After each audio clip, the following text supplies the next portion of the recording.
Birmingham. Today is May 9th, 2023. The time is 9:41 a.m. I call to order the regular meeting of the Birmingham City Council. Today's invocation will be led by Reverend Donald Erskine, Associate Pastor of Noble Chapel CME Church and the Movement Fellowship Church. Our Pledge of Allegiance will be led by Councilor Valerie Abbott. If you will all please stand and join us. Thank you.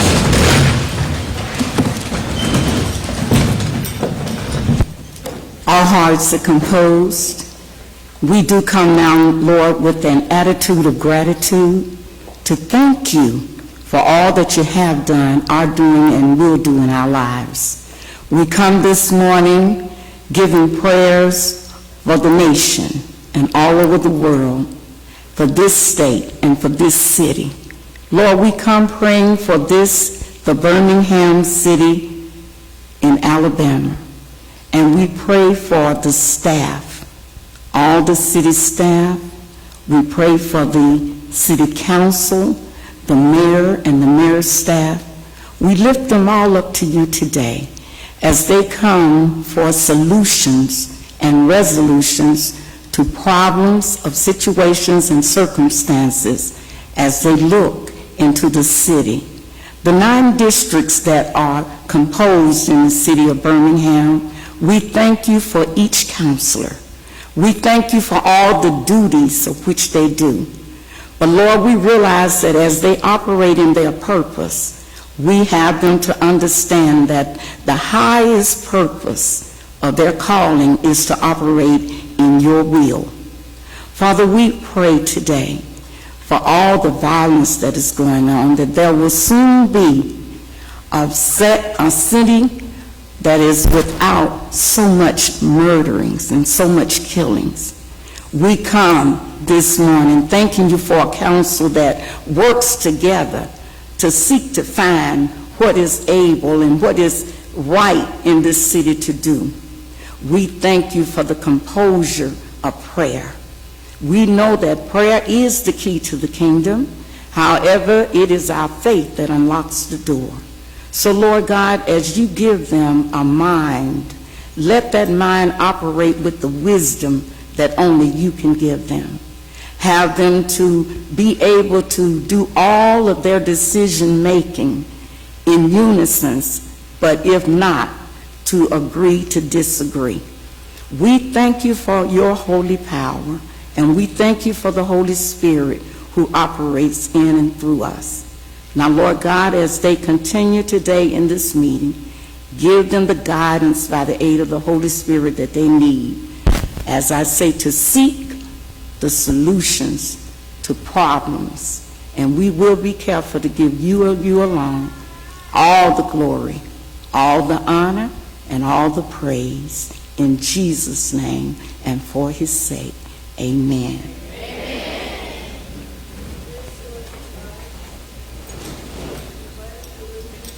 Flag of the United States of America and to the republic for which it stands, one nation under God, indivisible, with liberty and justice for all.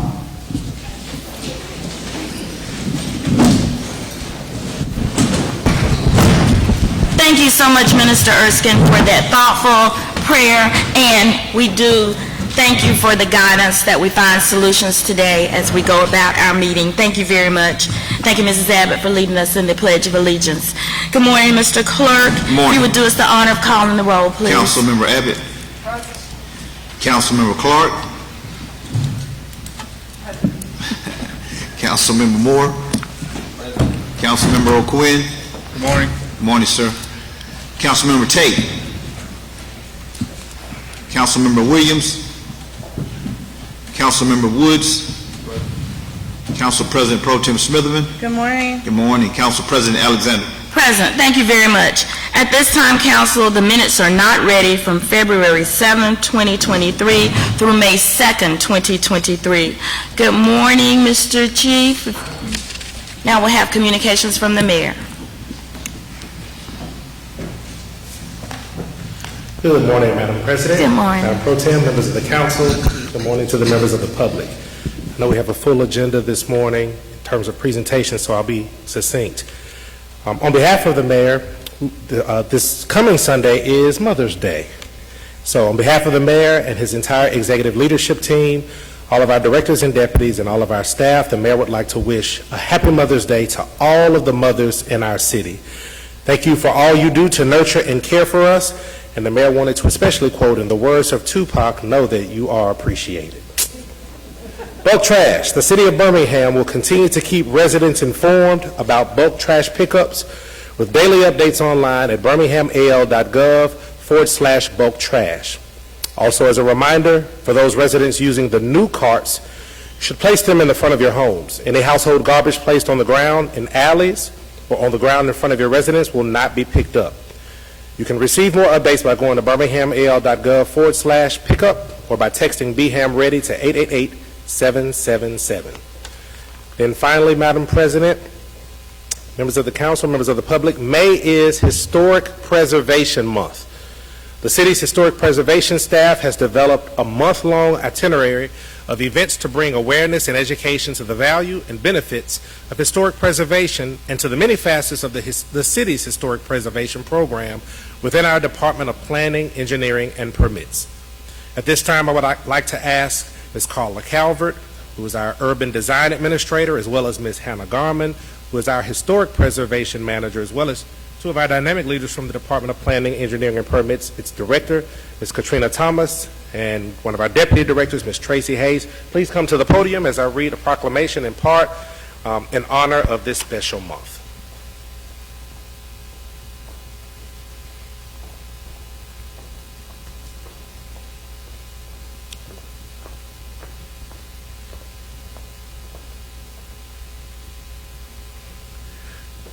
The proclamation reads in part, whereas the city of Birmingham has a rich history that spans more than 2 centuries, and historic preservation is essential to the city's cultural and economic vitality. Whereas the city of Birmingham has established a historic preservation program within the Department of Planning, Engineering, and Permits, which is dedicated to preserving the city's historic landmarks, neighborhoods, and districts.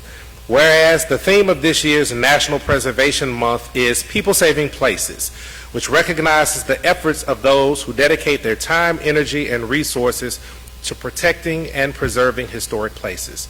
Whereas during this month, the city of Birmingham will celebrate the efforts of those who work tirelessly to preserve our city's heritage and recognize the importance of historic preservation. Now, therefore, I, on behalf of our Mayor, Randall L. Woodfin, Mayor of the City of Birmingham, do hereby issue this proclamation designating the month of May 2023 as Historic Preservation Month in the City of Birmingham. We'll invite Ms. Calvert up to say a few words. Ms. Calvert.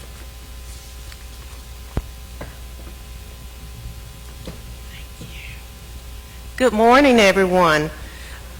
My name is Carla McPherson Calvert, and I serve as the Urban Design Administrator within the Department of Planning, Engineering, and Permits. So during the month of May, we are excited to be joining with other cities throughout the nation who also are observing Preservation Month. And we have a robust itinerary. We would like to invite the public and anyone else that would like to join us in our Historic Preservation Lecture Series, which will begin today at noon at the Boutwell Auditorium. Except for one of the lectures, each lecture is designed to be only 1 hour in length, and each of them is free and open to the public. More information about the lecture series can be found at birminghamal.gov/preservation, as well as on the Facebook page of the Department of Planning, Engineering, and Permits. We look forward to hosting these educational events and to bringing greater awareness to the Historic Preservation Program within the Department of Planning, Engineering, and Permits, which serves the citizens of Birmingham. Thank you. Madam President, members of the council, we will be presenting them with a proclamation, and again, we want to thank these dynamic leaders for all that they do. Madam President, this concludes the mayor's report. Thank you very much. At this time, councilors, I'd like to ask that we suspend the rules to allow us to make our presentations this morning. We do have a number of students who are present, and we'd like for them to be able to get back to school. So I'll start first, if I could ask the Winona High School, the 2023 Skills USA State Champions, for the opening and closing ceremony. You'll join me at the podium.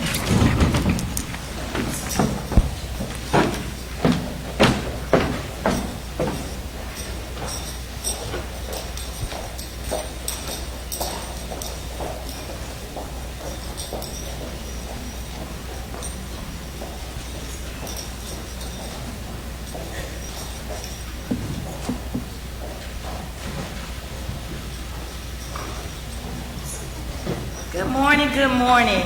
I am so excited to be able to present to each of you this morning our award-winning team of students for the Skills USA State Champions. They are joining us again. They're a repeat, I believe. And so I'm just so excited. Now, you know, Winona is near and dear to my heart. So I do have to take this opportunity to congratulate each of these young ladies and their advisor. And so I'd like to start by allowing Ms. Watts-Williams to tell us more about the skills competition. You introduce the students, and I know you have Ms. Jackson, assistant principal, and you also have Ms. Cottrell, who is the CTE advisor, and I believe I saw another teacher, Ms. Disney, back there. Not here. Okay, thank you. Go ahead.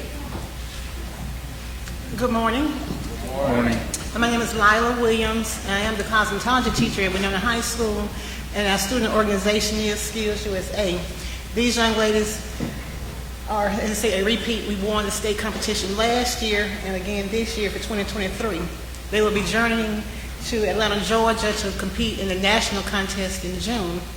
So I would like to introduce the members to you all. We have Zabria Ward, Lukaya Johnson, Shantasia Williams, Kiara Dotson, Marietta Barnes, Erica Holt, and Caitlin Amerson.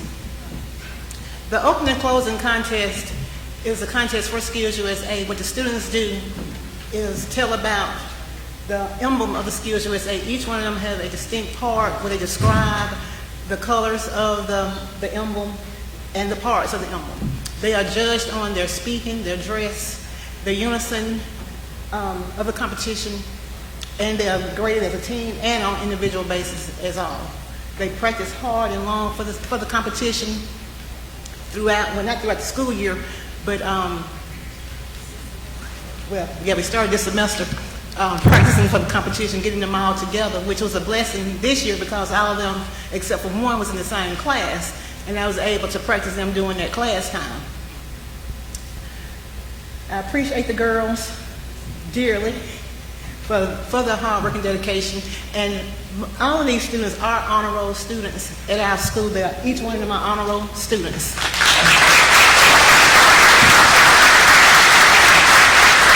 recognize our assistant principal that came out with us, Ms. Sandra Jackson. I appreciate her coming and supporting us. Also, Ms. Cottrell, she's from CTE. I don't think she made it in. She told me she was going to drop in, but we do have another career tech, Ms. Christine Hall. She's out in the audience. Dr. Hall. She's for CTE also with Birmingham City Schools. So I'd just like to recognize her as well. And thank you, Ms. Alexander, for supporting us. All right, thank you so much. Girls, if you just come by and you just pull around and give us your name again and your class. Please. Good morning. My name is Zavia Ward, and I am in 10th grade.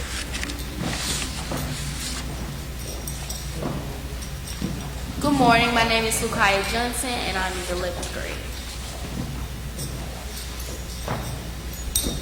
Good morning. I am Shantasia Williams. I am in the 11th grade.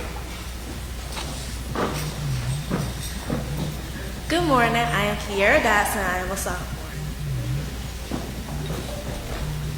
Good morning. My name is Marietta Barnes, and I am a sophomore. Good morning. My name is Erica Holt, and I am a sophomore. Good morning. My name is Caitlin Amerson, and I am a sophomore.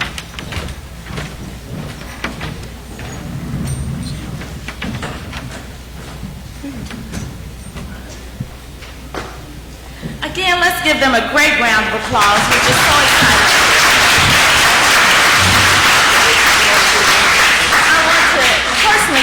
them for, again, the skills that they displayed, their mannerism, their dress, and just their great representation of not only Winona High School, Birmingham City Schools, but the city of Birmingham itself. Thank you again, ladies.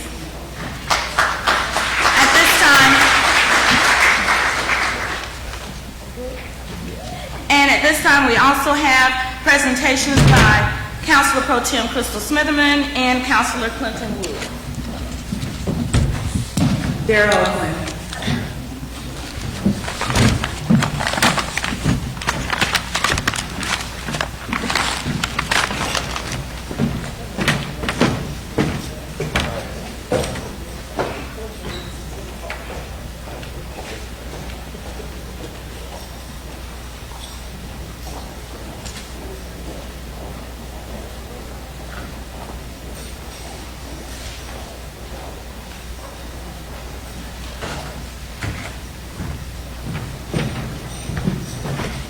Good morning. Will the students from Ramsey and Parker High School come up from the YMCA Youth and Government Program? So I think it's very important that we always honor our young people that want to be proactive in learning city government. We want to make sure that the youth feel like their voices are being heard, because when we allow the youth to be proactive in the decision-making of government and learning how it works, and debating issues, and they become better adults, and they are helping their community to be better, and they're also raising issues that affect their peers that we may not think of or that we may not be aware of. So today, Councilor O'Quinn and I just wanted to honor you guys today, so I'm going to allow Councilor O'Quinn to say some comments as well. And we also have medals and pins for you.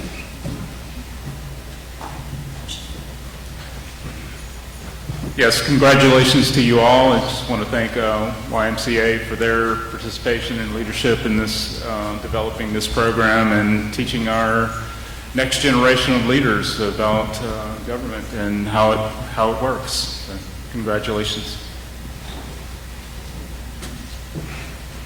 I know there are a lot of you all, but if you guys can come and say your name and your grade and your school.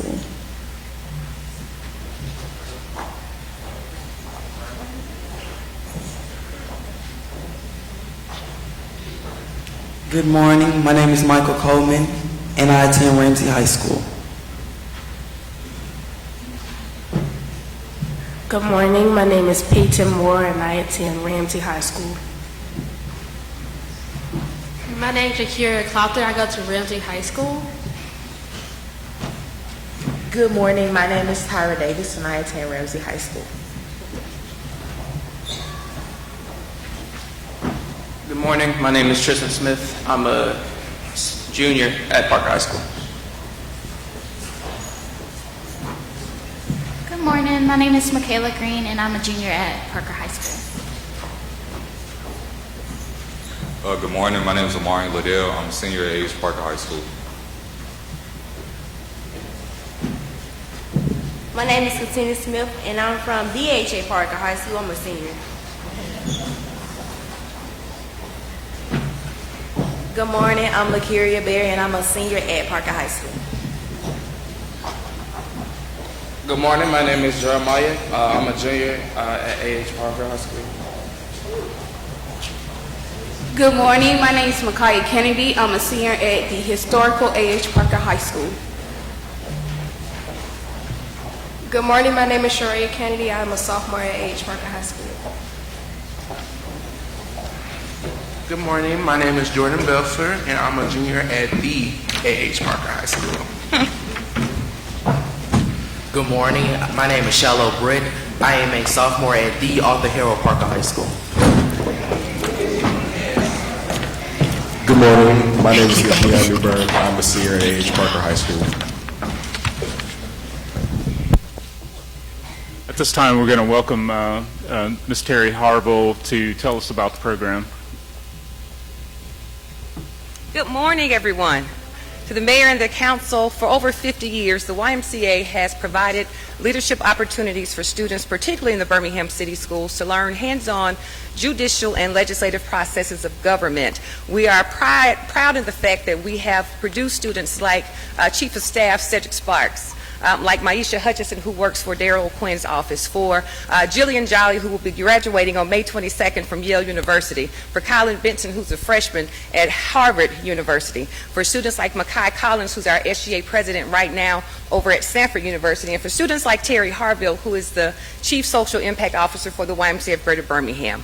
The students behind me are no different. I am so proud that this year they have competed against students across the state of Alabama very well. In the legislative session, we had students who were appointed to the governor's cabinet. We had students who had legislation that was represented in the governor's packet, meaning that their legislation was so well written, it did not have to be debated on the Senate or the House floor. It was automatically taken to pass state. We had attorneys in our judicial session who were applauded for being outstanding statesmen in their debate. And so you see students who will not long from now be sitting in your seats, who will be in our Senate, who will be in our courtrooms. And so we thank you for your support on every level. Today I'm joined by Dr. Hall, by Principal Kemp, by Jason Langford, and by Demetria Dismuke. Without their support in Birmingham City Schools, the YMCA is only an avenue to get the job done, but we could not do this without the support of all of you on that side of the floor and all of you on this side of the floor. And this morning we just want to say thank you, and students, job well done.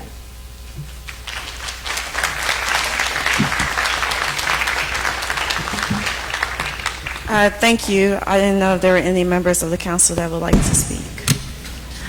Well, I would like more. You want to do we see something? Go ahead, Councilman Moore. No, I just think that it's first of all, I applaud the program. I know that we have some very dynamic people. I've had an opportunity to work with Ms. Terry Harville when I was over at AG Gaston Boys and Girls Club, as well as Mr. Jason Langford. So I know that y'all have some great leaders that are leading and guiding you and really, helping you to just increase your knowledge in the judicial and legislative process. And so I just applaud each and every one of you for the work that you're doing because it's going to be transformational for you throughout the rest of your life. You'll have a leg up on most people. Just with the understanding that you have. And so I celebrate you all, I applaud you, and I just say congratulations to the program. Thank you very much. I would just like to also say congratulations. So excited that you have this recognition and that you've accomplished this throughout your years in Parker and at Ramsey. And so Ms. Dismukes, forgive me, I still had her at Winona High, but I hear she's at Parker now, so wonderful. But congratulations, students. Thank you all.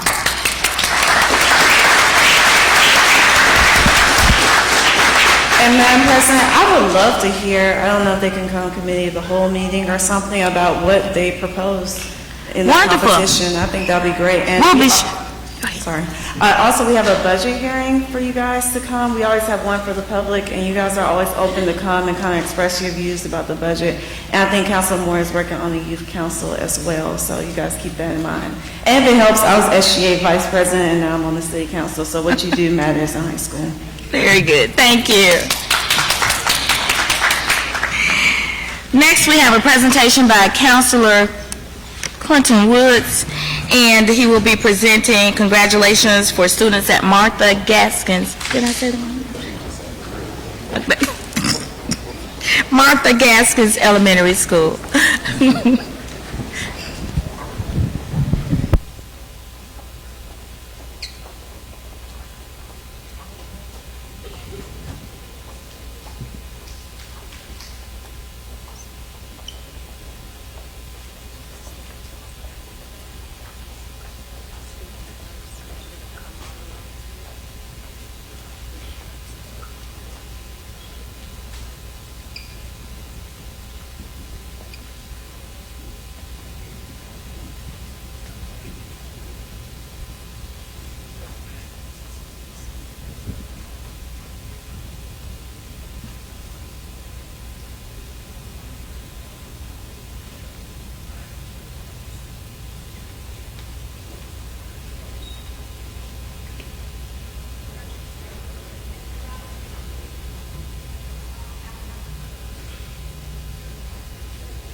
Good morning. We rolled deep over in District 1, so we got everybody.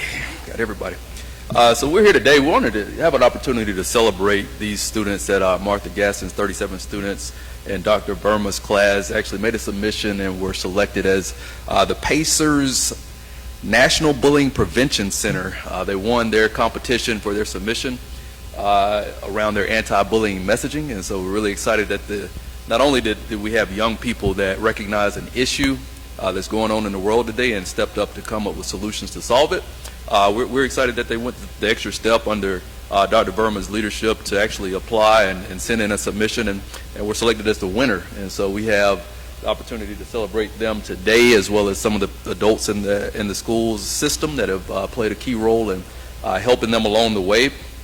And so we've got Dr. Taylor Green, who is the AP over at Martha Gaston's, Dr. Burma, who's the robotics teacher and coach, Dr. Herbert Blackman, who's the principal, he's not here today, and Dr. Tillman from BCS, the instructional superintendent, is here with us. I also got to shout out Ms. Giles. I don't know where she is, but she makes sure that we are in the loop with any and everything happening at the school, and so we are up to speed. So I got to thank her for that. And real quick, I take a quick moment of personal privilege just to, and I normally don't do this to him, but one of these gentlemen here was actually my teacher. So if you could, Dr. Green actually taught me back in the day. So if you can believe that, he was my teacher way back. So I'm gonna ask, I guess, Dr. Burma, if you want to come up first and just kind of explain a little bit about the competition and what you guys submitted.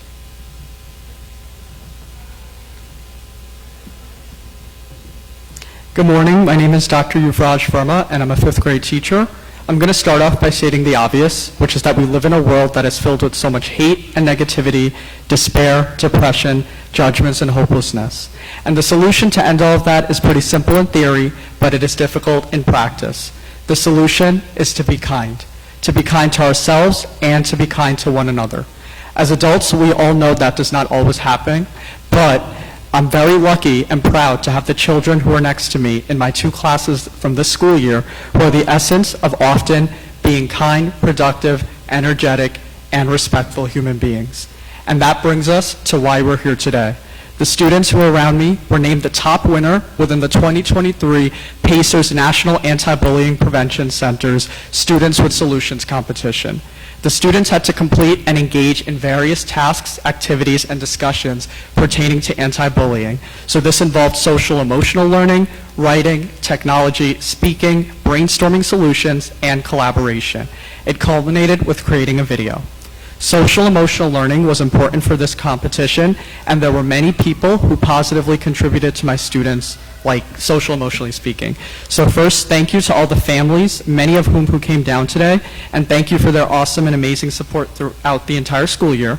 Thank you to the instructional superintendent, Dr. Gwendolyn Tillman, and the learning operations specialist, Dr. Marcia Savage. Thank you to all of you, the Birmingham City Council, for celebrating my students today, including Councilman Clinton Woods and his Chief of Staff, Amanda Plain. Thank you to community activist Bettina Bird-Giles. Thank you to the Birmingham AFT President, Richard Franklin, and field reps Terry Michael and Jimmy Brown. Thank you to the principal and assistant principal of Martha Gaskins, Dr. Herbert Blackman, and Dr. Taylor Green. Last but definitely not least, thank you to the Birmingham City School Superintendent, Dr. Mark Sullivan, and Board President, Ms. Nyanta Williams, both of whom have greatly boosted the morale of my students throughout the school year. I want all my students to know that I'm very proud of how much you've all grown since the beginning of this school year, and this is an awesome and excellent way to end it, and I cannot wait to hear about all the wonderful things that are going to happen in your life after you guys leave 5th grade. I'm very proud of all of you for succeeding within the 2023 Pacers National Bullying Prevention Center's Students with Solutions competition. Excellent job and congratulations, Jetson Beatty Vasquez, Jeremiah Buford, Bethany Burrows, Chanel Cooley, Jeremiah Davis, Charles Doshi, Autumn Dutton, Carter Evans, Ashley Garcia James, Fernando Gonzalez Rosales, Jermaine Gaucher, Courtney Harper, John Horton, Tobias Horton, Kennedy Ivy, Lameek Johnson, Cedric Jones, Haley King, Christopher Knight, Nakia McConico, Jace Miller, Markel Mitchell, Caitlin Moore, Cameron Morrell, Dejana Ortega, Anaya Pickett, Nevea Rowland, Jairo Serrano Ramos, Alan Sanchez Benitez, Reina Silvestre, Janaya Thomas, Marcus Turner, Kaylee Underwood, Luis Vargas, Kristen Walker, Raheem Washington, and Rajay Wellman. As your teacher, I know that you all have strong brains, but the success from this competition is evidence that you all have great hearts as well. Once again, fantastic job to all of you, and congratulations. Thank you.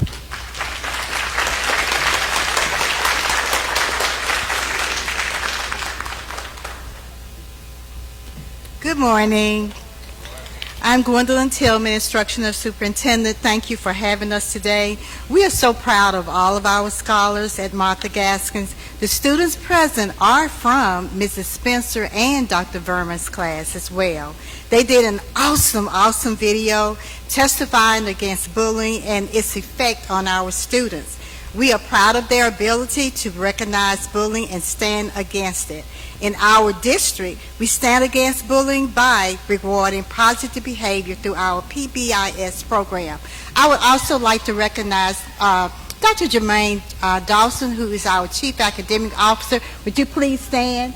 As well as Mrs. Mary Boyne from Birmingham City Board. Thank you all for being here. Let's give them a round of applause. At this time, we would like to introduce our students as well as our assistant principal.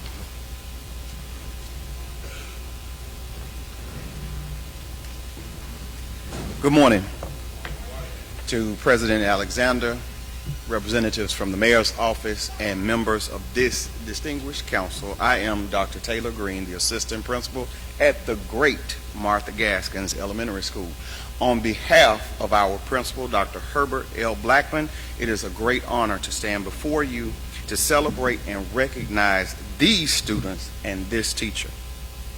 Bullying occurs when someone seeks to harm, intimidate, or coerce someone that they perceive to be vulnerable. What we have learned is that bullying is preventable when parents, teachers, and other responsible adults respond quickly to send a message that behavior is not acceptable. These students have worked really hard to demonstrate strategies that they have learned to combat this behavior. Through our PBIS positive behavior intervention supports and our social emotional learning lessons at Martha Gaskins, students were able to develop a video to show their commitment to stomping out bullying. Frederick Douglass is quoted by saying, "It is easier to build strong children than to repair broken men." We thank you again for recognizing the hard work of our students on the anti-bullying campaign. At Martha Gaskins, we understand that it truly takes a village to raise our children, and we want to thank you all for being part of our village.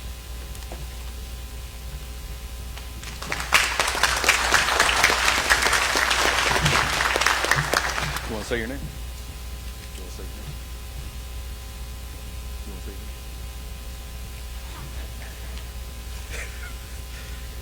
Dr. Verma went ahead and said everybody's name. The children don't seem to be overly... You do? Okay. We're going to do it then. We'll do it. Okay. All right, we're going to do spokesman then. We have a couple students that will just share a few words about their experience, and so we'll call them up right now.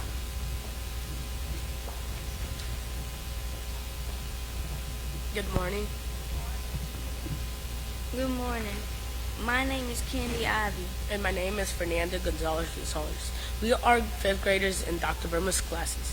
Thank you for Birmingham City School Council for recognizing us for winning the Pacers National Anti-Bullying Competition. We hope that people who watch our video will know that bullying hurts everyone involved and that together we can make a difference. We also want people to know how important it is to not bully, and we should all improve in not bullying each other. Thank you again for inviting us today. Our classmates and I will always be kind.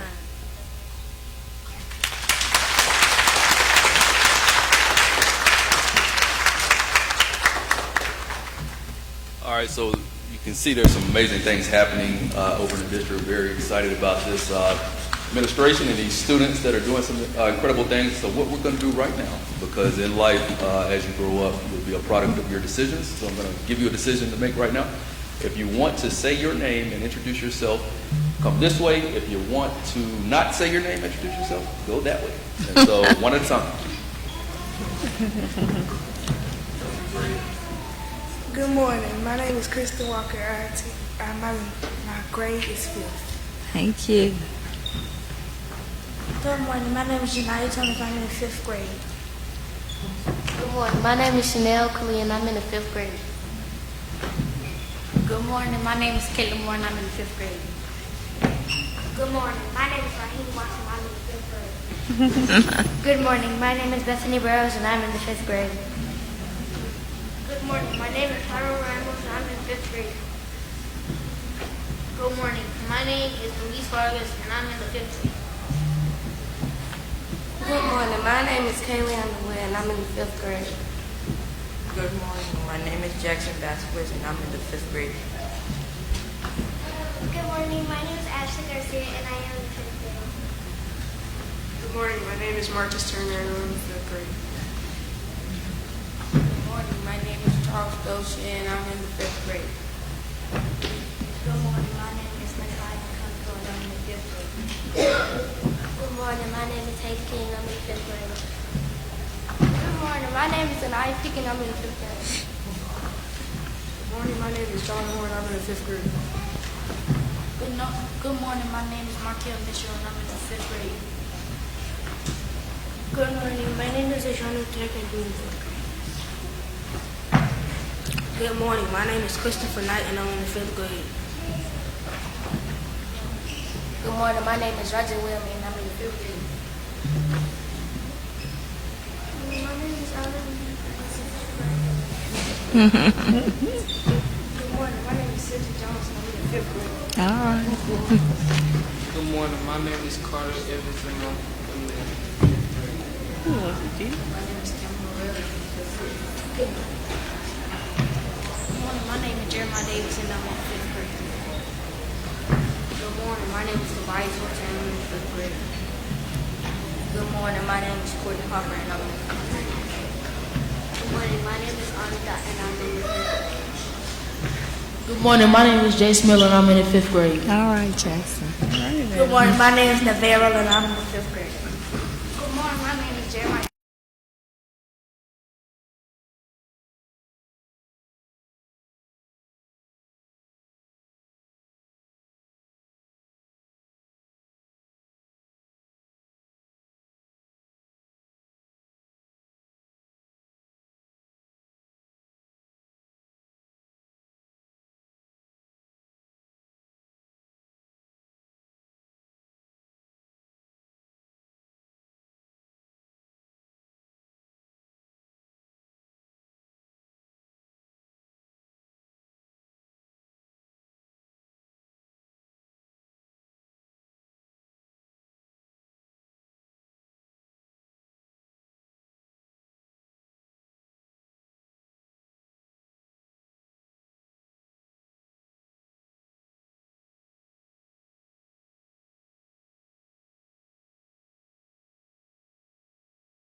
I just know it shows collectively as a council the pride we have in our students in the city of Birmingham, and this is Teacher Appreciation, Principal Appreciation, and Nurses Appreciation Week. So we do want to, or within the past 2 weeks, so we want to thank those teachers, counselors, principals, administrators, and most importantly, the parents. At this time, councilors, will return back to our agenda, and at this time, Mr. Clerk, if you would read the items that are considered for consent. Okay, our consent agenda for today starts on page 2 with items 1, 2, 3, and 4. Page 3, we have items 5, 6, and 7 on consent.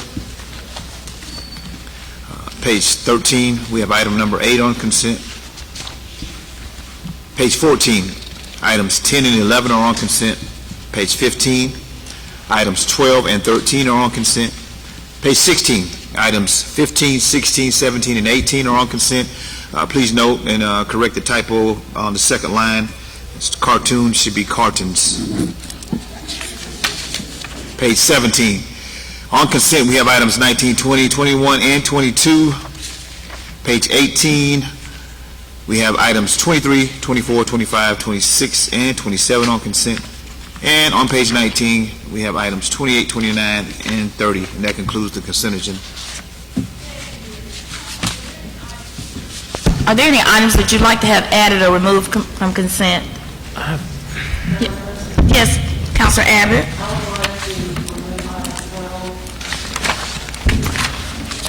The request is to remove item 12 from consent that's on page 15. Any other items, Councilor Abbott? Thank you. Councilor Williams? Mine was also on 12, and I was just going to clarify, we can talk about it when we get to 12, but is it a STEAM room or a STEM room? Perfect. And it's confusing because of the splash pad. I think it's STEAM. It is. STEAM is the art component. Oh. They've added one on us, yes. All right. Yes, Madam Pro Tem? I would like to take items 11 and 13. Okay, the request is items 11 on page 14 and item 13 on page 15 be removed from consent. While you're on 11, note the correction for the item that was passed out to you before council meeting for item number 11. Yes. There's a underlining. Yes, ma'am. Thank you. Councilors, you have that item before you on the separate 2 pages. Thank you. Thank you, Mr. Clerk. There is a request to remove on item 7 on page 3. There's a request to remove item number 148, which is listed on page 10. So that's item number 148. We're asking to remove from this item, remove from consent, remove from this item, from item number 7. Now, Mr. Donald Mills is also listed to talk about a property. Is Mr. Mills still present? Is this the property you wanted us to remove? Is Mr. Mills present? Okay, thank you. Councilors, all items designated as consent are routine and non-controversial and will be approved by one motion. No separate discussion of these items will be permitted unless a council member, the mayor, or citizen interested in a public hearing so requests. If so, such items will revert to its normal place on the agenda order of business.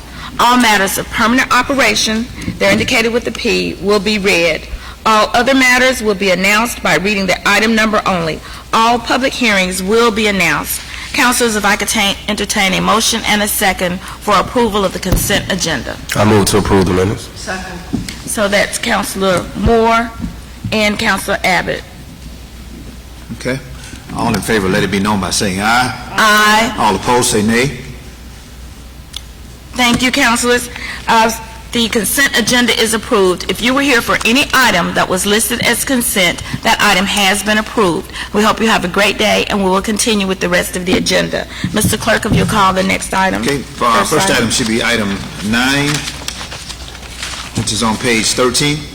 An ordinance rescinding resolution number 598-09, which required individuals or entities seeking to do business with the city of Birmingham to complete and sign a transparency in city government disclosure and certification form, and 2, requiring individuals or entities seeking to enter into a contract or appointment provider services, obtain funding, or otherwise do business with the city of Birmingham to complete, sign, and update and modify transparency in city government disclosure and certification form. 3, providing certain exceptions to the requirement to complete and sign the transparency in city government disclosure and certification form.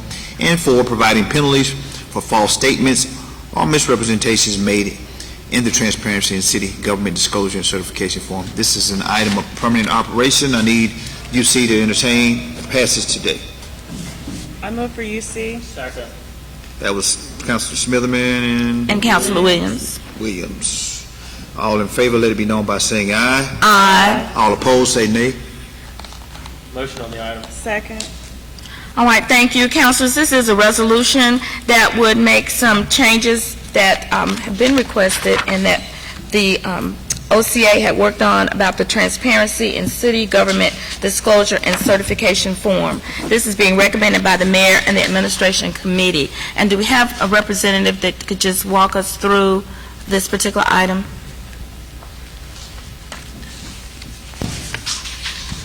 I'm awaiting Attorney Sheffield is on his way over. Okay, thank you.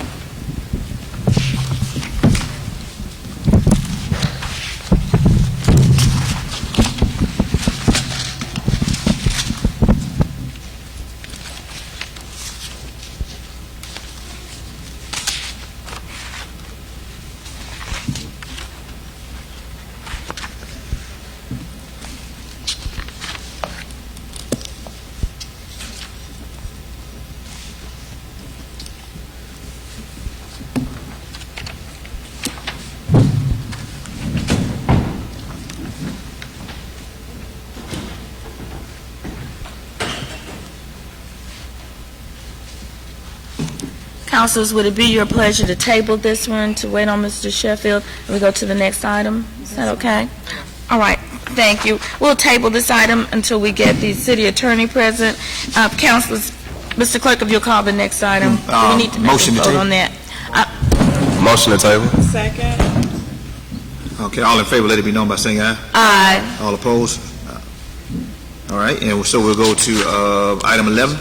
Yes, sir. Okay, item 11, a resolution authorizing the mayor to execute for, and is the act of said city, a project agreement between the city of Birmingham and Deniden Group LLC, doing business as Your Mama's Restaurant, under which Your Mama will undertake a project to lease, redevelop, rehabilitate, and enhance the existing premises located at 2098 4th Avenue North, Birmingham, into restaurant space that is 5,760 square feet and seats approximately 80 to 100 patrons at one time, with an estimated investment by the developer for acquisition and improvements of the project site of approximately $1,700,000 startup costs.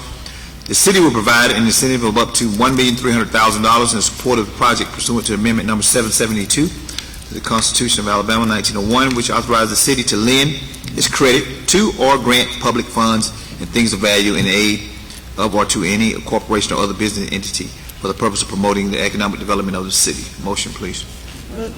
Second.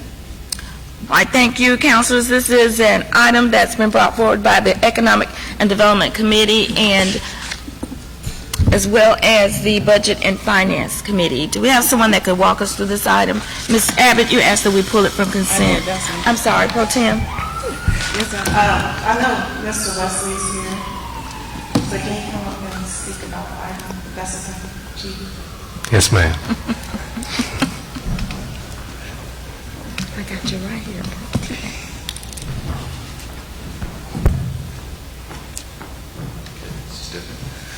Morning. Good morning. Serve as the Director for the Office of Innovation and Economic Opportunity. What's before you is an incentive agreement with Yo Mamas, but I really don't want to overstate it because it's really about our investment in ourselves. In 1974, this deck was built. This is Deck 3. Phase 2 occurred in 2009. In that Phase 2, the retail floor was never complete. And so what we saw as a department was an opportunity to take uncollected resources, i.e. capital, and reinvest it into Deck 3 for the benefit of Yo Mamas, and that is what this represents.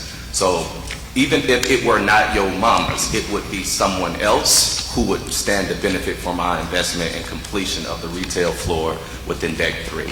This puts that particular asset back working. It has never been working for us, so we're excited about being able to have this asset in our downtown community, fully built out. And even if Yo Mamas does not occupy, or even if they remain occupied and move forward and continue on their growth, which we hope will happen for them, we now have an asset that other businesses can move into in the future. So that's really what the whole totality of the picture is.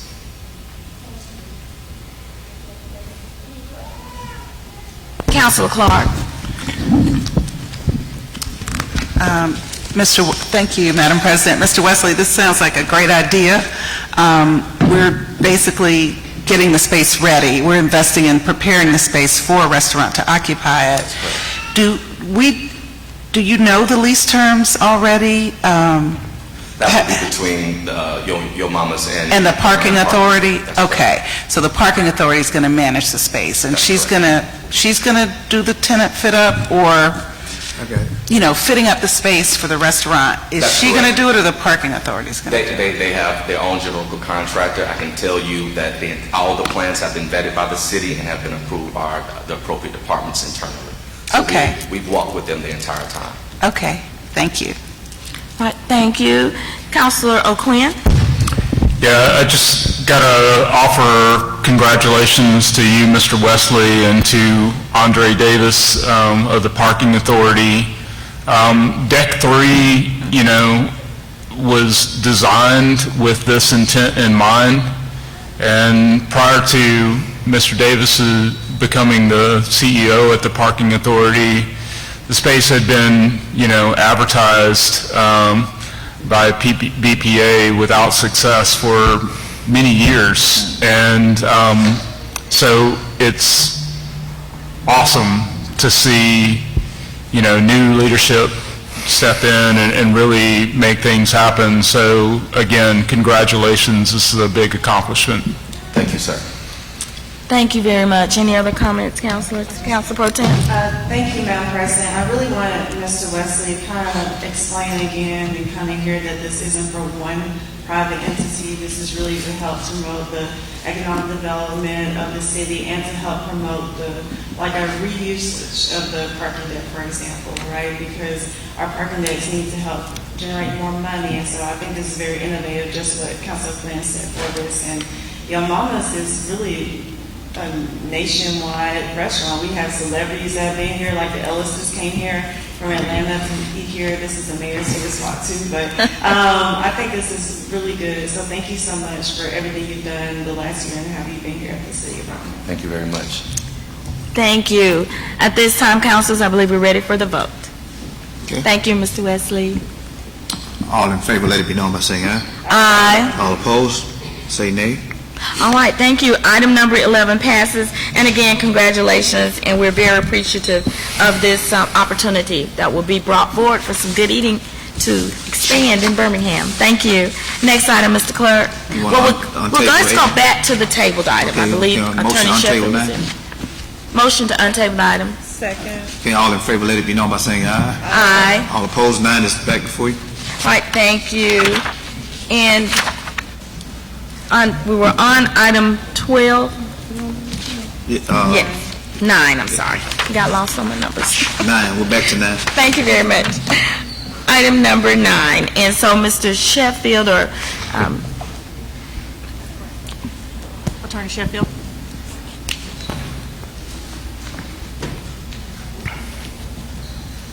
Good morning. Keith Sheffield. I serve in the Office of the City Attorney.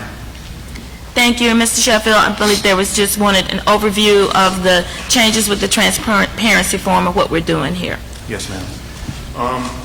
What's before you is a pretty significant revision to the transparency form.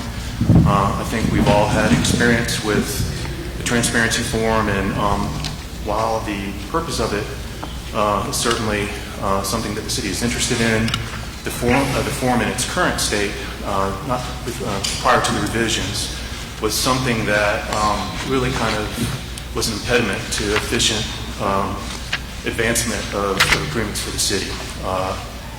And while the information that it sought was good, the revised transparency form actually obtains the same information but more efficiently.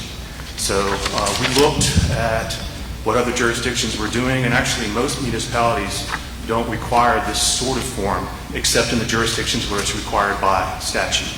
So we leaned heavily on some of those jurisdictions to look at exactly what they were asking for, and then included that in our revised form. You'll see there's a lot of the same information that's actually reported to the Ethics Commission each year. So we believe that this, in the form in its revised state, actually achieves the goal of obtaining this information for transparency purposes, but also asks it in such a more direct way so that it does not decrease the efficiency of the advancement of agreements. Thank you very much, Attorney Sheffield. Councilors, any questions regarding this item? Councilor Abbott? Yeah, I do have one question. This is all. So the question is, this is going to be able to be filled out online now instead of just a piece of paper. And so who will be able to see the transparency forms online? Will that be something that's public information, or is that private information? Yes, so the format as it's proposed here is in a format that we are ultimately going to put online. I've talked with Patrick McClendon and IMS, and that's our goal. It won't be immediately online, but that's where we're moving to, especially when the city puts in place its new software systems across the enterprise. So that's our goal, and that was the way it's drafted as it's proposed to you. In order to facilitate it, putting it online at a future date. Yeah, thank you. I think it being online would be very helpful. It has been an onerous form, but in the past, the reason that we created the transparency form was that at every single council meeting, people were saying, who are all these people that we're giving money to or that we're doing business with? A lot of times they weren't there. So the transparency form has really been helpful. It's just that it's been a pain. And so now it appears that you have fixed it, and thank you very much. Thank you. Any other questions or comments? Councilor Williams? I just want to thank you guys from the law department for working on this. I know that the transparency form has been an ongoing issue for since 2017, since I walked in City Hall. So I've reviewed it, and I think that it's a little bit more apt to showing potential conflicts that an individual might have with the city. I know you said that there's a lot of the same information, but I think that the way that it's worded actually makes the transparency form stronger and more concise. So thank you very much for y'all's work on that. Thank you. Thank you. Any other comments? Thank you, Attorney Sheffield, and thank you, the Office of OCA. Thank you very much. This time, Mr. Clerk, we're ready for the vote. Let it be known by saying aye. Aye. All opposed say nay. All right, thank you. Item number 9 passes. Next item, Mr. Clerk. I think we're going to 12, which is on page 15. Let's see. Yep.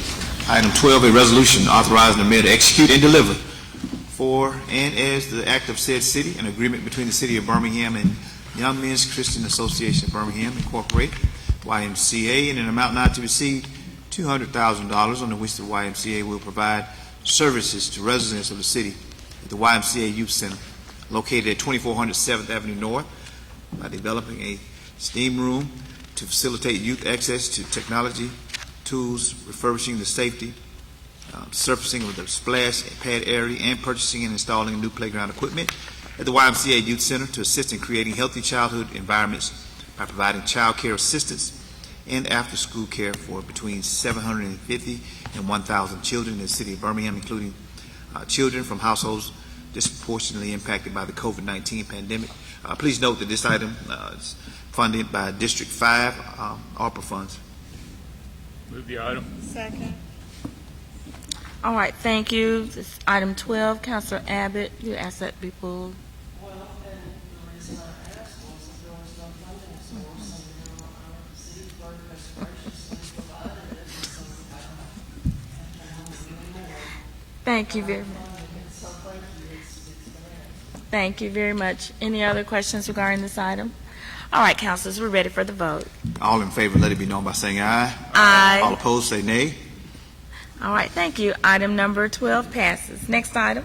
Item 13, a resolution authorizing the mayor to submit to the U.S. Department of Housing and Urban Development on or before May the 18th, 2023, the city's final action plan, one-year use of funds submission for the period July the 1st, 2023 through June the 30th, 2024, in accordance with the consolidated formula allocation budget authorized herein, and further authorize the mayor to enter into necessary agreements under the Community Development Block Grant Program, Home Investment Partnership Program, Housing and Urban Development Emergency Solutions Grant Program, and housing opportunities for persons with AIDS program to acquire services as authorized herein. Motion, please. Move item. Second. All right, thank you. Council Pro Tem, you asked this to be moved. Yes, Madam President, and really just to kind of bring awareness because, and I know it's in the back of our budget, but for people may not always get that far because it's hundreds of pages, but I know we can't say every organization, but I would like for us to talk about some of the things the nonprofits are doing because there's a lot of great work all these nonprofits are doing. Thank you, Chief. Yes, ma'am, Madam President. So we have Mr. Corey Stallworth and Ms. Wendy Hicks. They'll come up and answer the questions that Council President Pro Tem have asked. Thank you. They're en route. They're right outside the door. Oh, perfect.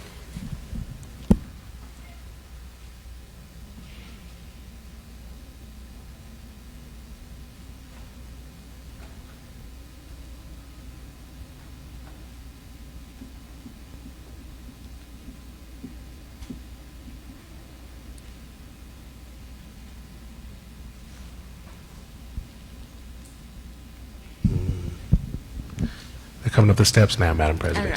right.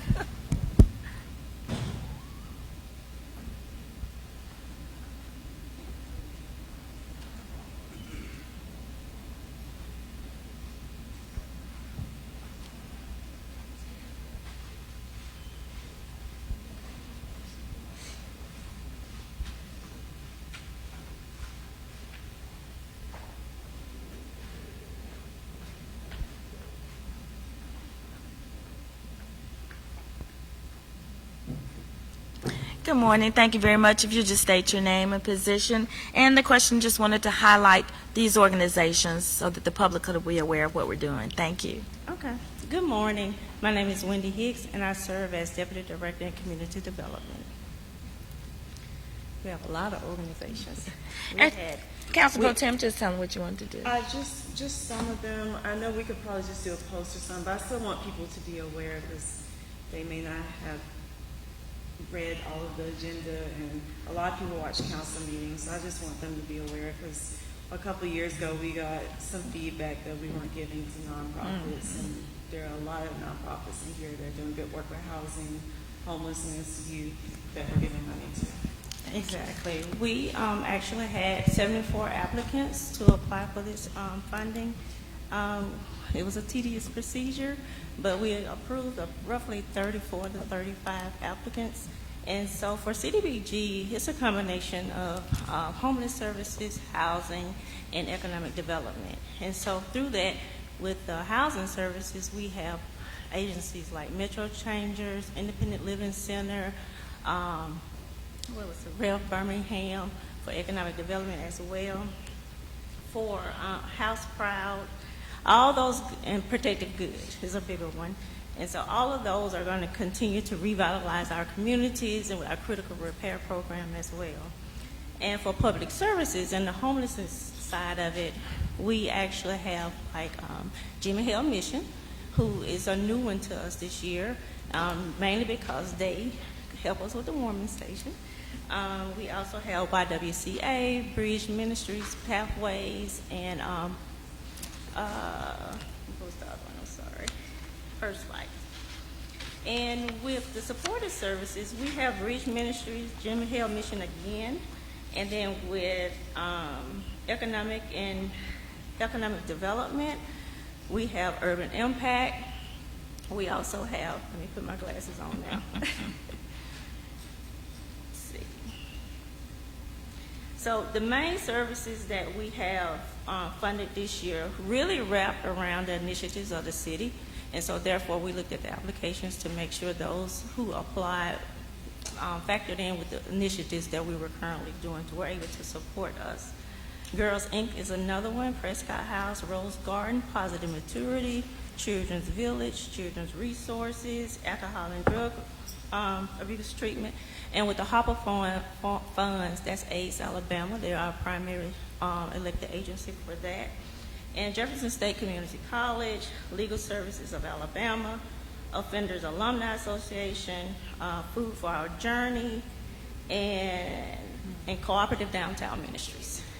Each one of them play a vital role. Some of them are returned and some of them are new. Thank you very much.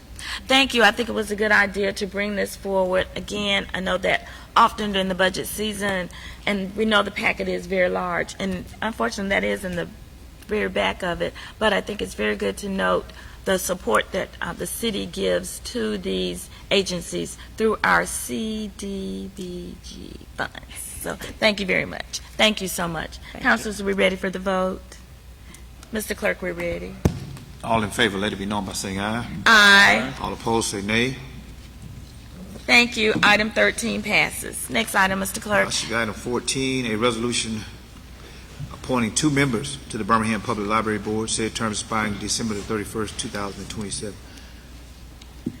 I think that's Councilor Moore. Yes, we need to move that item. Well, I guess you need to read the name first. In the position of Ms. Kim Richardson, whose term expired in December 31st, 2022, we will have Ms. Dana Woodruff that will take her place. And then in the position of Ms. Lynn Flowers Martin, whose appointment ended 12/31/2022, we will just reappoint her to her position. And so. Thank you, Councilor. So we need a motion and a second to accept these. I move to accept the nominations. Second. Okay. All in favor, let it be known by saying aye. Aye. All opposed, say nay. Thank you. Thank you so much, Councilor Moore, for the work that you and your committee, the Education Committee, have done to recommend these individuals. Congratulations to Ms. Woodruff and for beginning a term for the Library Board, and for Mrs. Flowers Martin for being reappointed. Thank you very much. Next item, Mr. Clerk. Should be item 31, page 19. A resolution setting a public hearing June the 6th, 2023, to consider the adoption of a resolution essentially the vacation of 154,638 square feet of unopened right-of-way that is located parallel to and between East Lake Boulevard and 15th Avenue North and perpendicular to 50th Street North on behalf of the Birmingham Airport Authority. Owner, case number SUB 2023-11. Motion. So moved. Second.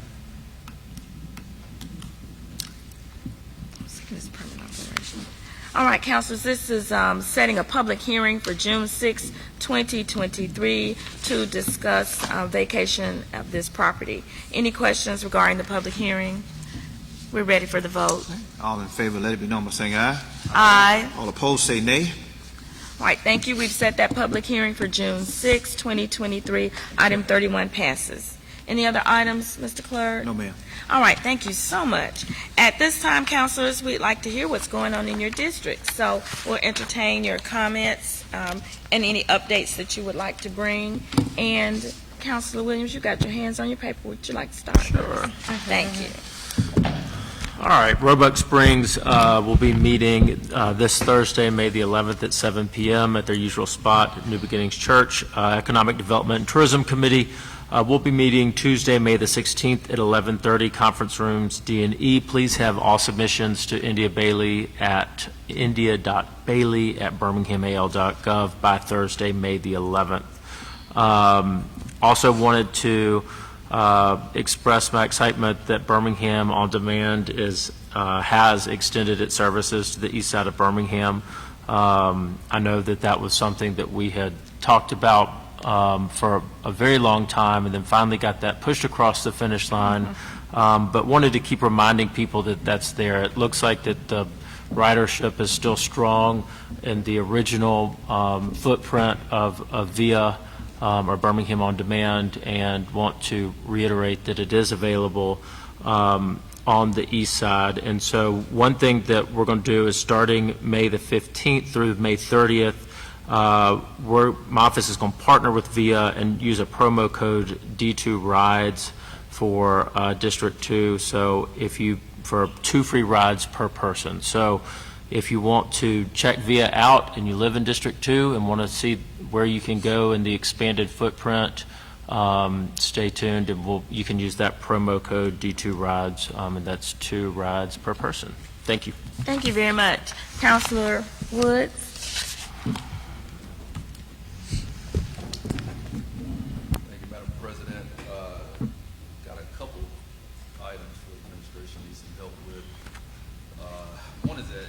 69 Martinwood Lane, and this is a individual that is running some sort of junk business, bringing junk home on a daily basis and putting it on the side of the street. I guess the city is picking this up, and so would like to I think that's going to be a legal thing. So I don't know if that falls under some of those categories that you have some ability to impact, but yeah, you're basically bringing home truckloads of trash on like a daily basis and sitting it on the curb. So that's been going on for a very long time. So we'd like to get some help on that. And then also at the shopping center right next to Public High School, address.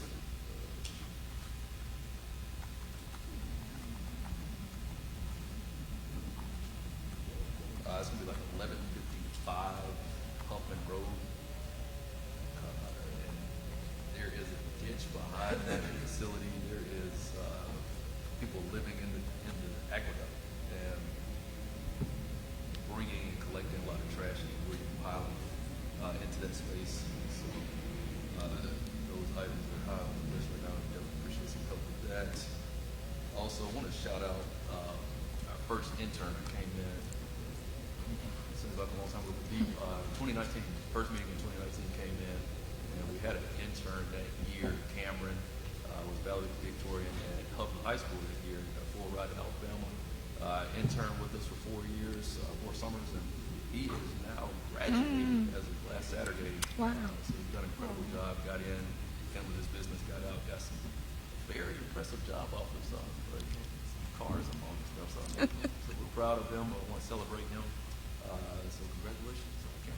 Thank you very much. Great news there. Thank you so much. Councilor O'Quinn, I'll go on. Councilor Abbott. Thank you, Madam President. This is May 9th. The Planning and Zoning Committee meeting that was scheduled for tomorrow, May 10th, is canceled. So, everybody gets standard their afternoon. The neighborhood association meetings for tonight, we have East Avondale neighborhood meeting by conference call at 6 o'clock. And also at 6 o'clock is the Highland Park neighborhood meeting, which is a hybrid meeting. Certainly if people have any concerns or issues with city services, calling 311 or downloading the live email 311 app is the way to go. Contacting your council member is not nearly as good as going to 311. You get a lot quicker response because that is the city's official way of taking complaints and getting those fixed. There are people back under the I-65 bridge at the entrance to UAD. They have got more garbage and trash under that overpass than you can even imagine people could bring to one spot. So we may have helped them to find another place to go, but they came back. And they're panhandling in the road also. As people attempt to get on the interstate, they are possible. So that is an issue, as it is the doorway to UAD. So, and we are asking, as always, for people to go to the District 3 website, www.bhamdistrict3.com, to get all of the additional information that we, of things that are going on in Birmingham. So thank you very much, Madam President. Thank you, Mrs. Abbott. Mr. Moore, Councilor Moore. Turn this on. All right. Yes, thank you, Madam President.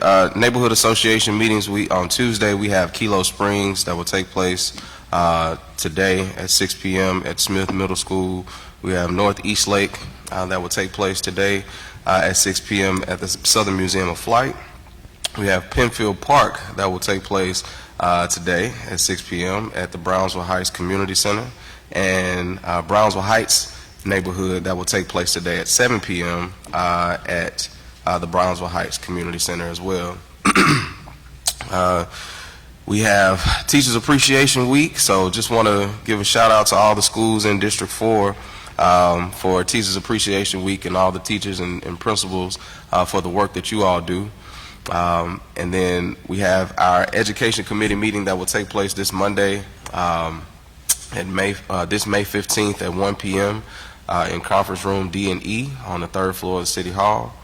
And I did have a couple of concerns that I wanted to share with the administration as well. First of all, I want to say thank you for reaching out to the boats on Vanderbilt. And, you know, I just got that email this morning issuing them an official violation notice if they're not able to correct their infraction. So I want to say thank you for that. But we still have some trash that's sitting on 9405 Westfield Road in the Penfield Park neighborhood where some illegal dumping is taking place. And just want to make sure that we can get that addressed because it's been sitting there for quite some time. And then also just trying to find out, or we have a list of streets that we'll probably email to you all where there's a lot of illegal dumping taking place, but it's several vacancies. And so trying to see how we can work with Department of Transportation to get some type of concrete barriers to block those areas off so that we won't have to worry about Public Works even having to go over there to clean that stuff and just reduce the amount of opportunities that people have. It was also brought to my attention that the dumpster over on the eastern side at the Eastern Public Works was removed. And so people weren't able to take their trash there. They weren't able to participate in that. And so we want to find out if that was something that just happened for a day or if we can get that dumpster replaced and put back there. And then the last thing is just it's also been brought to my attention about, you know, different trucks that are going through residential areas, 18-wheelers and, you know, things of that nature. And so trying to find out if there's a way for us to, if putting weight limits on different bridges or, you know, in different areas, if that's a solution to be able to reduce the amount of trucks that go through certain areas or even how they choose their routes. Councilor, do you have a specific area that you can share with us where you're seeing the most egregious activity of trucks So I driving through? definitely know over on Lawson Road, there's been a lot of, you know, trucks that pass through that area. And for some reason, they get turned around and get off into the residential area of different neighborhoods. And so, and Yes, then sir. even, I mean, First Avenue South is another major road that we see a lot of trucks that come through and they get turned around in residential areas as well. Yes, sir. We'll follow up with BDOT on those. Yes, sir. Thank you, sir. Thank you very much. Councilor Clark? Thank you, Madam President. And to sort of tack on to what Councilor Moore was saying, we have an issue with the trucks in Thomas neighborhood. They use a shortcut to get from the industrial park back to 78. That is, you know, that road was never designed for truck traffic. And they don't just ease through the neighborhood. They go really fast. So I want to add that to the list. In terms of neighborhood meetings in District 8, we have the Bellevue Heights neighborhood meeting tonight at 6:30 p.m. in person at Brown Elementary School. Architecture Works will be there presenting a conceptual plan for the Bellevue Heights Gateway based on input from residents at the past couple of meetings. Also, a special call meeting for the Central Park neighborhood will be this Thursday, May 11th at 6 p.m. at 5 Points West Regional Library. At this meeting, nominations will be taken from the floor and neighborhood officers will be elected to reactivate this neighborhood association. So if you're interested in holding a leadership position in the Central Park neighborhood or interested in having a voice in who your leaders are, please be sure to show up for this meeting.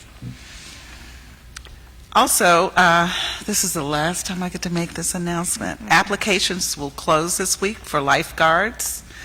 May 12th is the last day to apply to be a lifeguard for this summer. You must be at least 16 years of age, and Birmingham Parks and Rec will provide training to those who need the certification training. If you have any questions, you can contact Terry Sewell Harris at 205-254-2189 for more information.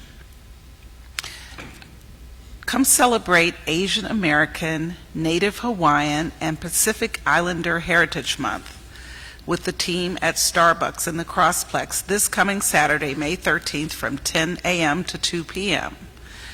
The program, called The Art of Love, will feature Korean, Chinese, and Japanese calligraphy, along with coffee, tea, and snacks.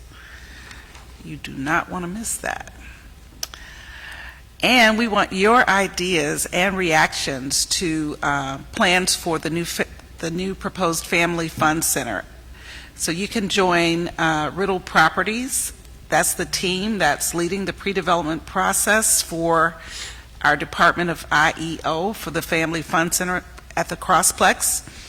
The next meeting is going to be Wednesday, May 24th at 6 p.m. at Crossplex, and this will be a community engagement session to get community input on the design for the Family Fun Center. Also, if you're looking for ways to enjoy these cool spring mornings, you can come out to the Crossplex and join your neighbors and our partners, Freshwater Land Trust, for a morning walk. We walk each Thursday, meeting up at the Starbucks at 7:55, and we do about a 1.25 mile loop. All paces are welcome. Some people just keep going after we do the 1.25 mile, but I usually have a meeting, so I have to quit. Anyway, thank you and happy Historic Preservation Month, everyone. Thank you very much, Councilor Clark. Councilor Quinn.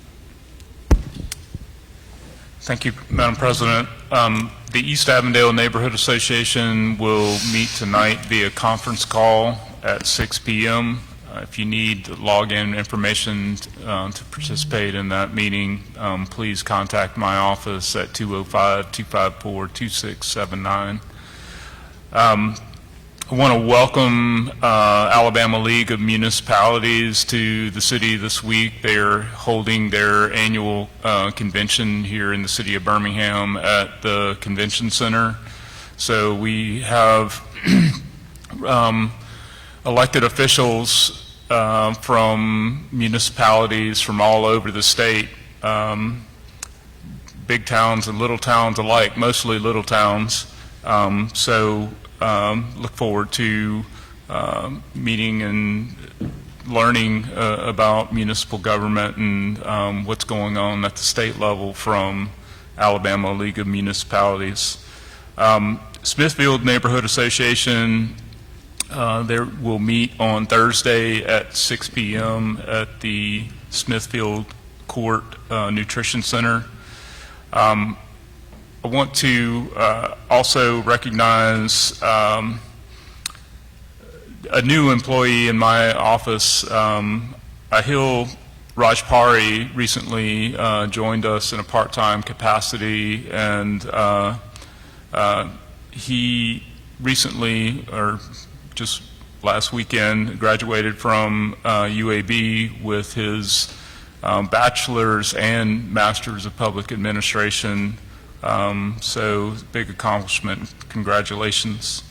And then finally, as others have mentioned, just want to thank our teachers this week for all that they do to love on and pour into our children. Definitely takes a special kind of person to do that work, and it doesn't go unnoticed. So thank you. Thank you, Dr. O'Quinn. Madam Pro Tem.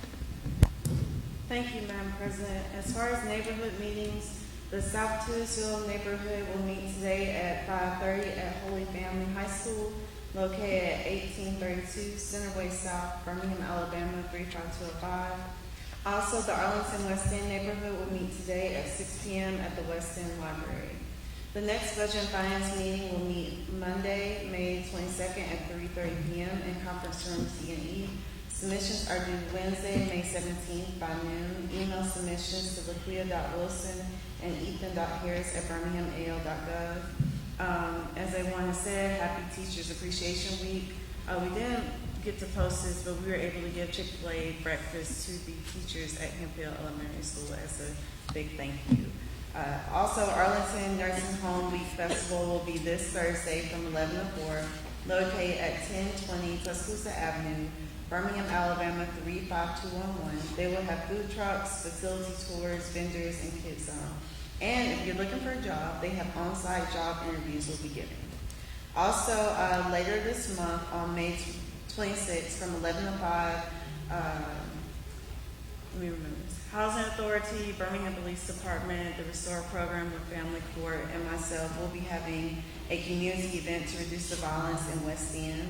This will be starting at the 1100 block to 1300 block on Tuscaloosa Avenue. We will have food, music, prizes, resource fair, and much more. And then we were collecting statistics to see what the community would like to see, their needs and their wants. Also, Birmingham City Schools Academic Bowl 2023 winners are as follows. Elementary Schools first place winner, Tubman Elementary School. Second place, Glen Iris. Third place, Phillips Academy. Middle Schools first place, Phillips. Second place, WJ Christian. Third place, Southampton, K-8. High Schools first place, Ramsey. Second place, Huffman. And third place, Carver High School. So congratulations to all of our winners. And there are some events that are happening at Railroad Park this weekend as well on Saturday. And then Council Williams didn't tell anybody that he was a judge for the Taco Fest this past weekend. But I think that's really cool, Council Williams. So, and I saw that was a good evening as well. Thank you, Madam. And our colleague, Mr. Moore. I missed Council Moore. I Yeah. had some pictures. Yeah. Yeah. I was definitely. His stomach was hurting too bad after. And Oh Carmen yeah, as Carmen well. made it. Yeah, Carmen sat next to me, and we both had 12 tacos. Oh, wow. It's a big lunch. Thank you very much. These are the announcements for District 7. Before I start with the announcement, Chief, I would like to ask a question and ask for some clarification about the street renaming and the sign designation process, and who should, as counselors, who should we refer those residents to when they have those type of requests? You don't have to answer today, but if you could just write us and give us that information. I'm dealing with a resident that did give the, I believe it's the $250 non-refundable fee when you make that request, and this has been since I've been on the council, and there's been no process to place the sign, and I don't know, we've been told in some cases that process has changed, and so we're just trying to find out, because I do have a couple of residents that would like to honor, like for pastor appreciation, things like that, for those dedication signs, and that's coming up, and they're sort of getting thrown into a loop of how to get that done. So if you could please give us that. Do you have any information to share now about that? Yeah, so definitely, and we'll make sure the Department of Transportation follows up, because a part of our understanding is most of that is generated from you all's sponsorship of the actual street.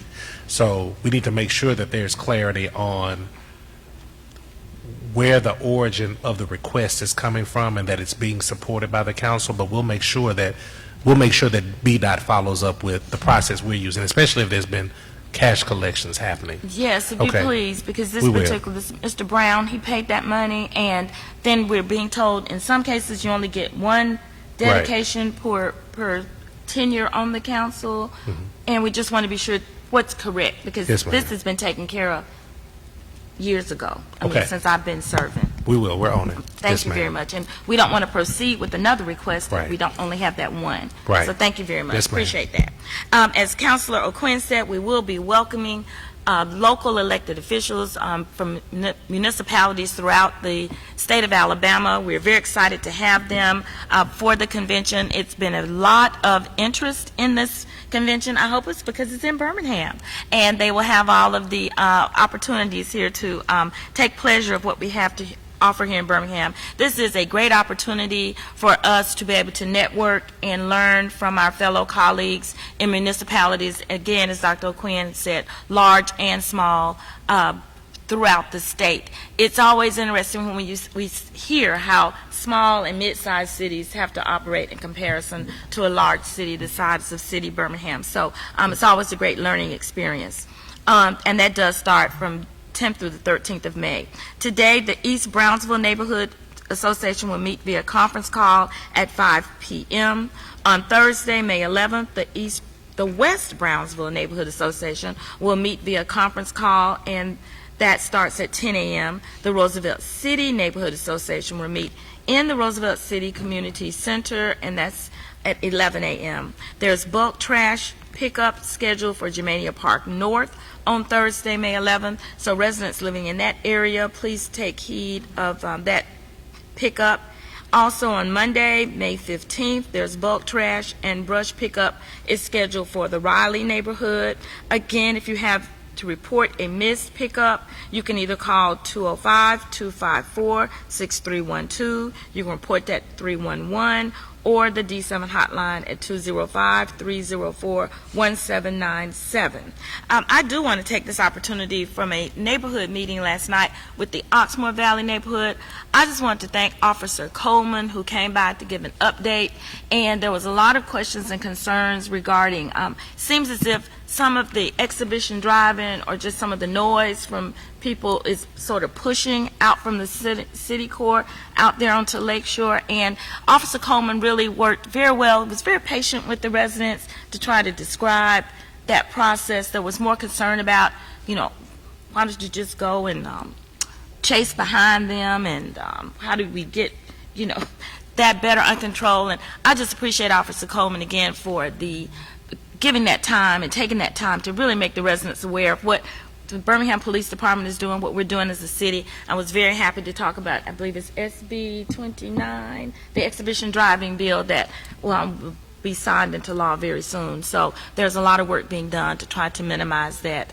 One resident even talked about, said, I can't come through downtown on 3rd Avenue without all the speed cushions. And I said, well, that's a fact of life. We're trying to eliminate that exhibition driving. So thank you, Officer Coleman. At this time, councilors will entertain our speakers list. And Mr. Clerk, if you'll call that first speaker. I think it's LaWanna Robinson.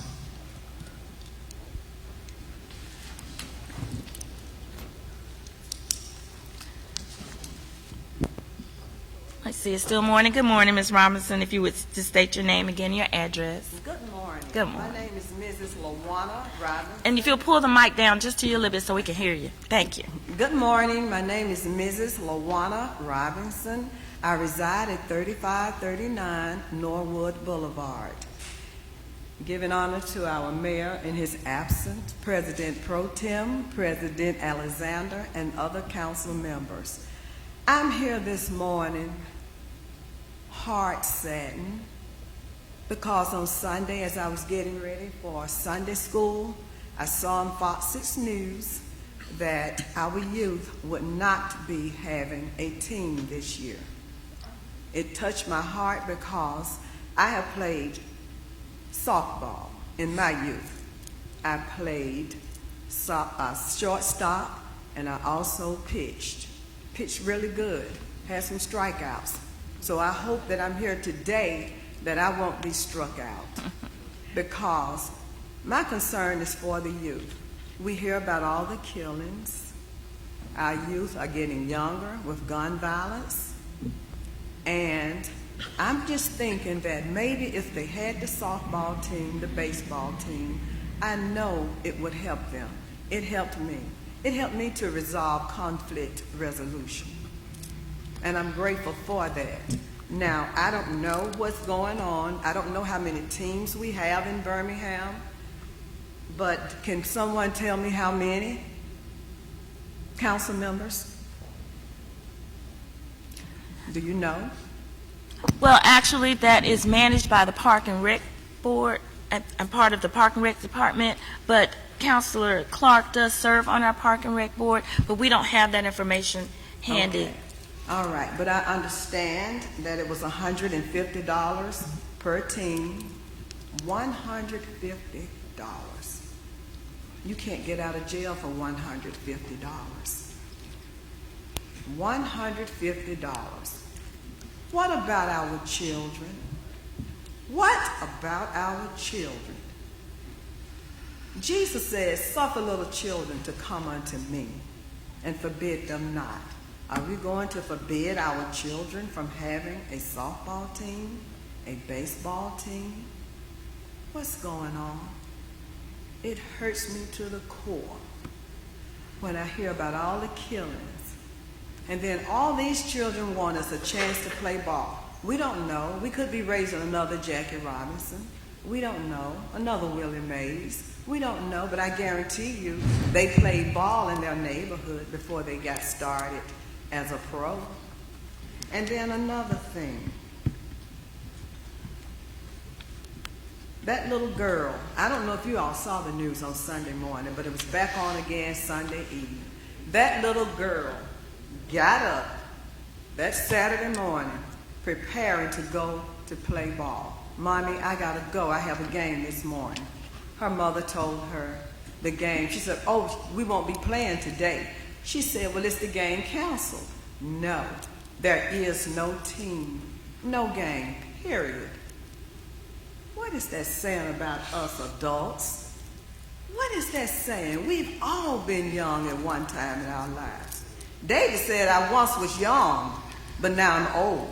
I've never seen the righteous forsaken, nor a seed begging bread. Are our children going to be forsaken for something as little as $150 per team? Also, as I looked at the field and the dugout, it set my heart again. Rusted fences. What is going on with our youth? What's going on? I listened to all the money that other people came and you said you gave them, which is good. I have nothing against that. I am so happy for them. But at the same time, what about our youth? Can't we give them $150 per team? I understand they won't be playing this year, but I sure hope that you all will get together, work on it for next year. It's a sin. This is a shame. Thank you. Shame. Thank you, I know Ms. my time is Yes, up, ma'am. but that's all I want you to answer this question for me. What about our children? Thank you, very Mrs. much. Robinson. Just to answer your first question, I'm going to turn it over to Councilor Clark. We received notification, I believe, how many teams, so Councilor Clark is Yeah. going to address this. Ms. Robinson, thank you for your concern for our youth, and we share that concern. And this council does support the Birmingham Park and Recreation Board in, serving our youth through the various parks and recreation facilities across the city. And we do have 14 teams that are ready to play baseball. This particular group did not follow through on just the registration and requirements to be ready to go with all the other teams. So perhaps there's a misunderstanding, and several groups have come up as a result of this, interested in sponsoring that team. But any interest and inquiries can be directed to the park board, because they are the responsible party and will, help facilitate whatever solution can be facilitated at this point. And the park board can be reached at 205-254-2394. That's the director's office. Okay, And so, yeah, I think people got pretty excited, but there's always two sides to the story. And so we do support our youth and feel similar to the way that you do. The more youth programs and services we can have, that's part of the solution to what we're dealing with. So, Thank you. Well, thank you. Excuse I me, appreciate it. And with Yes. those two sides to every story, somewhere in the middle, there's the truth. Thank you. Councilor Williams. I was just asking, so Ms. Clark, there are 14 teams that are signed up to play this summer? Okay, that's very good clarification, because obviously there's a lot of misinformation out there. Correct. Thank you, Council Pro Tem. Yes, ma'am. My friend, come back. Where are you going?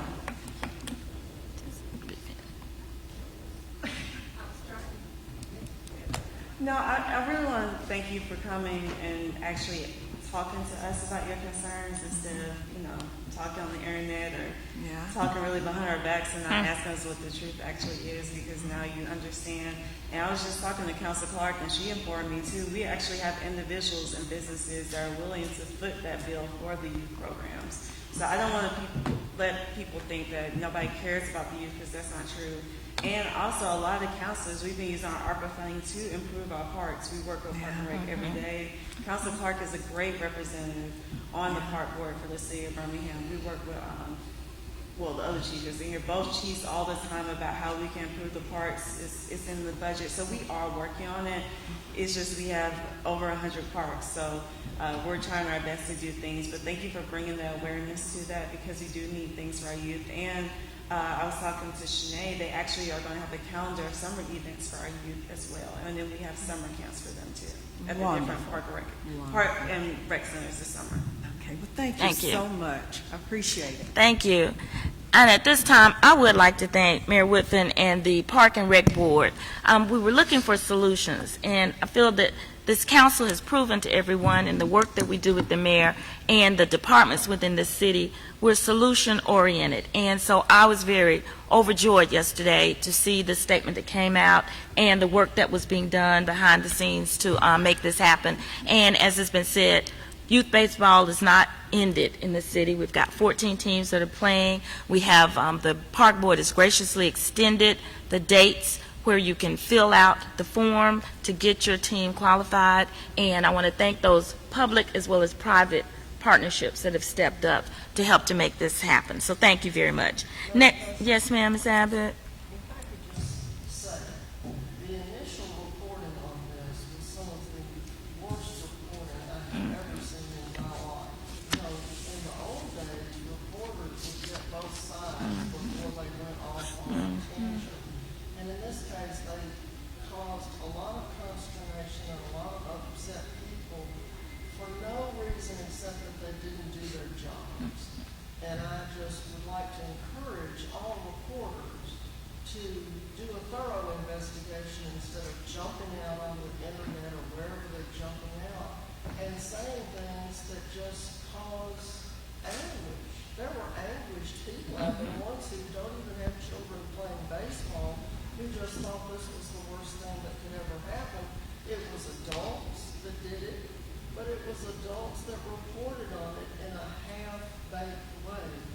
And they need to think about what they're doing, because they did cause an awful lot of trouble that was not necessary. Yes, the people who were not doing what they should have been doing should have been called out, but it made it really sound like the city of Birmingham Park and Rec was at fault, and that was the opposite of the truth. It was other adults who were at fault. And the children are just caught in the middle. It's like a divorce. So I just wanted to say that, the reporters just need to pull it together. Thank you. Thank you very much, Mrs. Abbott. Next. Nathaniel Smith.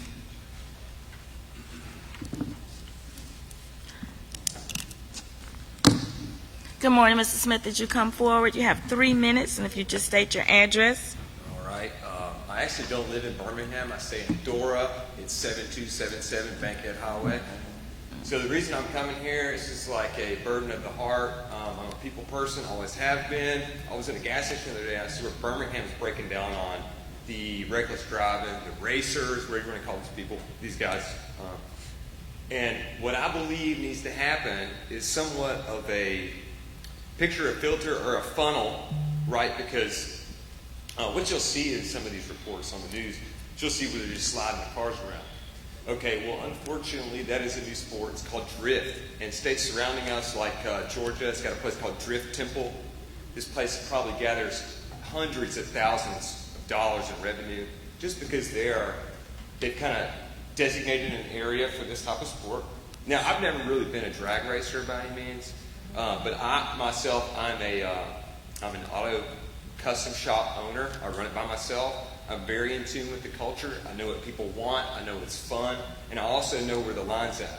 So I believe the city could act as a line in the sand and host is simple. It could be as simple as a parking lot. And I've actually, before I seen the news the news report, I'd actually went with my girlfriend up here. It's 1201 Vanderbilt Road. There's a huge parking lot there, huge. Okay, and I actually did some research last night. It's a guy named McWayne. It says it's got 2 employees.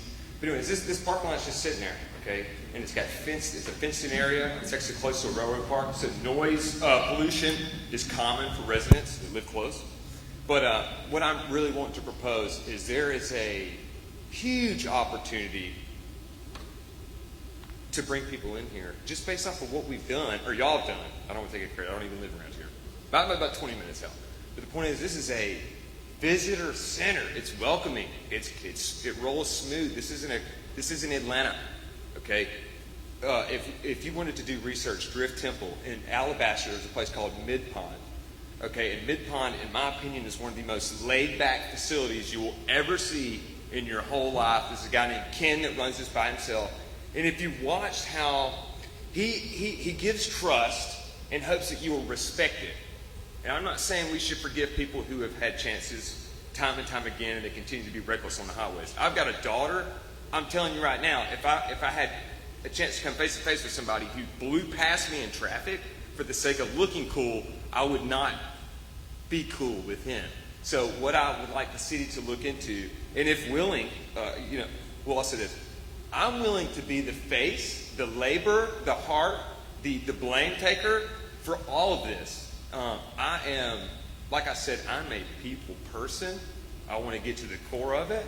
And I know that when you police things like this out amongst the city, a lot of these people like to run. So what you're adding 3 speeding cars versus the 1 initially. And this is why they do this. We don't know. They're just having fun, right? But my idea is if we can give these people a place to go. If you look at that 1201 Vanderbilt place I'm talking about, you'll see that's all you need. You don't need lights. You don't really need anything. You can have vendors come up, chili cook-offs, steak cook-offs, macaroni cook-offs. You can have people doing, for example, when they had the Olympics out here, whatever it was. Well, I saw a report where there was like a lack of traffic going to the vendors. So there's a lot of people that are probably heartbroken with the amount of attention they got for their year's worth of work or preparation. Those tents cost $950 just to put your name on the tent. So, I'm sorry, I know I probably crushed that 3 minutes, but my point is, guys, if the city will trust somebody like me, I mean, I might sound crazy for appointing myself to this, but if the city will trust somebody like me to have a parking lot, to host these events maybe once a month, maybe, hey, if they're doing good, we'll do twice a month. But the idea is you have to make it cool to behave and be safe. Right now we've got video games like GTA. Yes. Thank you, Mr. Smith. Yeah. Yes. Thank you so much for bringing this suggestion to us today. Thank you. Appreciate yeah, it. absolutely. And Thank you. I'll come back and I'll relay it every 3 minutes I get. So all right. Thank I'm you. motivated. We can do this. Thank you, Councilor Quinn. Yeah, so I just wanted to mention that Mayor Woodfin has had conversations with McWayne. It's not city property, it's privately owned property, and it's up to the property owner, to decide how they... His new address is in 280, so I think he's just kind of holding this for the sake of maybe tax write-offs. Yeah. But since last year, I've seen it, and it's been fairly empty. So, the point is that, the city of Birmingham, city government doesn't always have to be the solution. I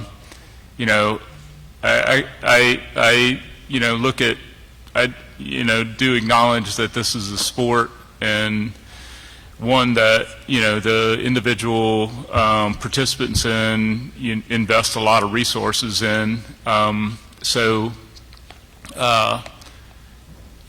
me, it seems like there's the capacity for that community to organize on their own and secure the facilities to, safely participate in that type of activity. And, you know, there is a purpose-built facility at Barber Motorsports Park for that type of activity. There's a drift pad out there. So, you know, it's not like there's not a place available. And in this case, a place that was specifically designed for that type of motorsport. So, you know, perhaps look in that direction. Thank you, Councilor Quinn. At this time, we do want to, that concludes our speakers list. At this time, we do want to thank our officers who are on duty today, Sergeant Kenneth Knight, Officer James Hall, Officer Ken Morris, and Officer Jared Walker. Thank you so much for your service.